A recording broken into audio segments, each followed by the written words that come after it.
जब मन परमात्मा की भक्ति में रम जाता है तो हर जीव में वही प्रभु नजर आते हैं। एक छोटा बच्चा अपनी दादी को रोज परमात्मा की भक्ति करते देखता था। वो देखता कि दादी कितनी श्रद्धा से भगवान को स्मरण करती हैं, उनके सामने दीप जलाती हैं और ध्यान लगाती हैं। उस बच्चे के मन में भी परमात्मा से मिलने की इच्छा जाग उठी। उसे भगवान के बारे में कुछ नहीं पता था, न उनका स्वरूप, न नाम, न स्थान, लेकिन उसके मन में एक सच्ची और मासूम चाह थी, बस एक बार भगवान से मिलूं और उनके साथ बैठकर रोटी खाऊं। एक दिन उसने रोटियों से भरा एक थैला लिया, उसमें 5-6 रोटियां रखी और प्रभु को ढूंढने निकल पड़ा। चलते चलते वो काफी दूर चला गया। संध्या का समय हो गया था जब वह एक नदी के किनारे पहुंचा। वहां एक बूढ़ा व्यक्ति बैठा हुआ था जिसकी आंखों में गजब की चमक और चेहरे पर शांति थी, मानो वर्षों से उसी का इंतजार कर रहा हो। वह 7 साल का मासूम बालक जाकर बूढ़े के पास बैठ गया। उसने अपने थैले से एक रोटी निकाली और मुस्कुराते हुए बूढ़े की ओर बढ़ा दी। बूढ़े ने रोटी ले ली और खाने लगा। उस बूढ़े के झुर्रियों भरे चेहरे पर एक अलग सी प्रसन्नता उभर आई। उसकी आंखों से आंसू बह निकले, लेकिन वे आंसू किसी दुख के नहीं बल्कि आत्मिक संतोष के थे। बच्चा उसे निहारता रहा और फिर एक और रोटी बूढ़े को दी। खुद भी एक रोटी खाने लगा। दोनों ने रोटियां बांटी, प्रेम बांटा।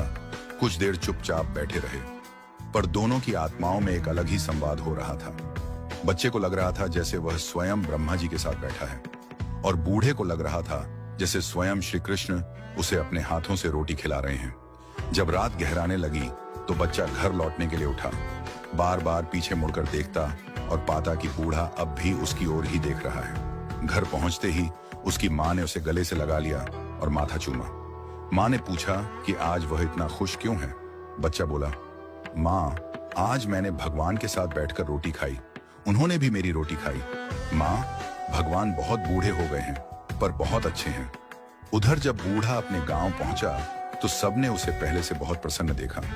एक ने पूछा, बाबा, आज इतने खुश क्यों हो? तो वह बूढ़ा बोला, मैं 2 दिन से भूखा था, नदी किनारे बैठा भगवान की राह देख रहा था। मुझे विश्वास था कि भगवान जरूर आएंगे और आज वो आए। उन्होंने मेरे साथ बैठकर रोटी खाई, प्यार से मेरी ओर देखा, मुझे गले लगाया। भगवान बहुत मासूम हैं, बच्चे जैसे लगते हैं। इस कहानी का भावार्थ यही है कि जब मन सच्चे प्रेम और श्रद्धा से भरा होता है तब हमें हर जीव में भगवान के दर्शन होने लगते हैं। वो बच्चा और वह बूढ़ा दोनों ही भगवान के प्रतीक बन गए, क्योंकि दोनों ने एक दूसरे में ईश्वर को देखा।